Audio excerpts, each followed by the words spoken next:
Can I say what a pleasure it is to welcome the friends and relatives of both families. I know many of you have travelled long distances to be here. In particular, my brother and sister-in-law and his wife, and my sister from Australia.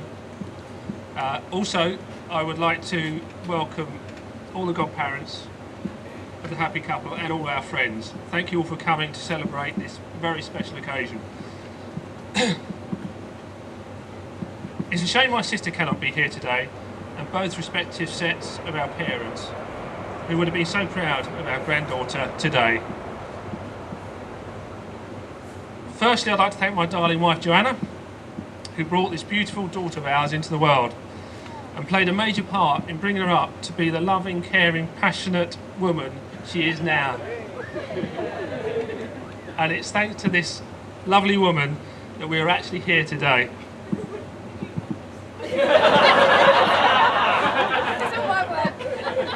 Have I just bombed your speech? We're both very proud of Jane. In the blink of an eye, our little girl has grown into a gorgeous young woman that we see here today. It seems like only yesterday she was running around the house, book in hand, oblivious to the chaos of a busy family. I'm not sure whether Jane was implicated in the chaos or just an innocent bystander. Indeed, it is this epic book reading that has been the theme throughout her life. Now a published poet, and with literary articles recognised by Harvard, we realise the importance of these times.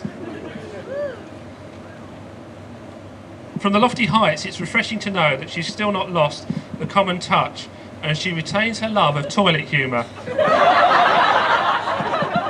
which still has the ability to reduce the family to fits of laughter.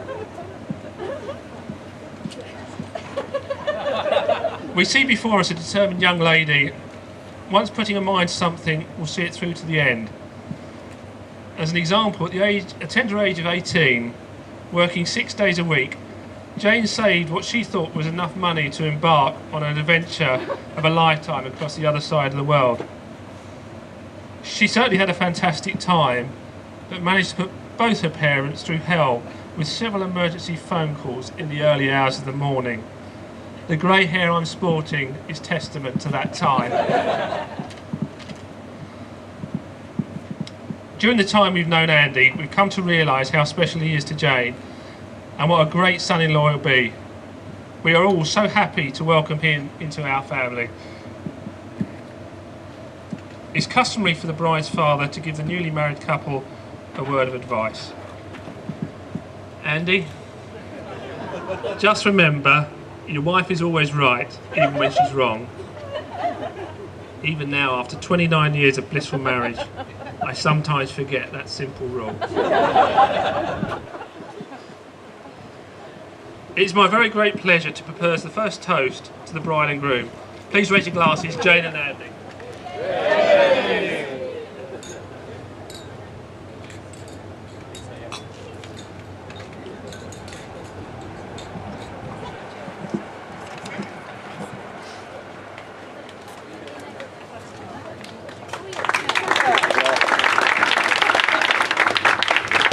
Don't leave it in the sun, I'm moving it back. Sorry. Oh, it's down the way now. Hold it here.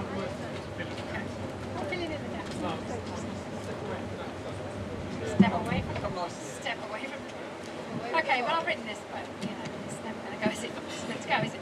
Okay. My Jane, my little 6 pound, 12 ounce blue-eyed baby Jane. She lights up the room with her beautiful smile. We're so proud of her and we love her so much. Today she's marrying her lovely Andy, and it is clear that this relationship was meant to be.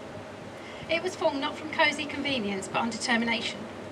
Meeting by chance when Andy came to visit Lizzie, one of Jane's closest friends at uni, it was clear that they both made an impact on each other.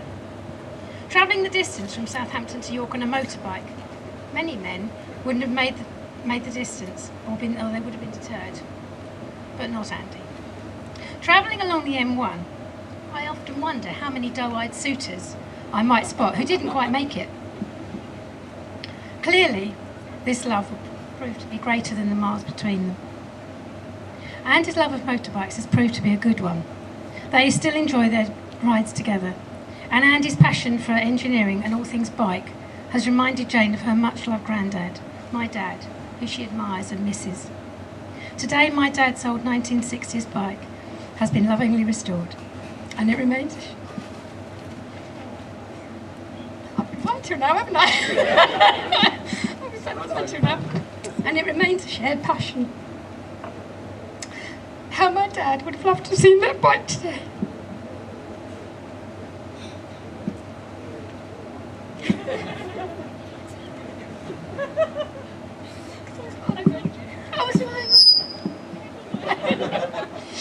Andy's visits continued while Jane was at York, and their relationship grew. Jane has found in Andy a modest, caring and intelligent young man. He has no greater pleasure than seeing her happy, and it was to this end that he recently secured her a beautiful writing desk to encourage her to carry on with her writing, so he'll probably never see her again. Andy has found in Jane a passionate and creative partner. Clearly they inspire each other. It is true to say Jane's creativity has always had a real impact on those who come into contact with her. And speaking to Mark, James and Beth recently, the impact on our family cannot be underestimated. They reminded me how it was Jane who encouraged them into increasingly imaginative games.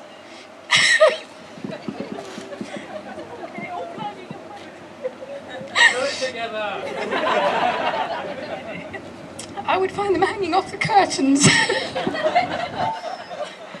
acting out some silly fantasy.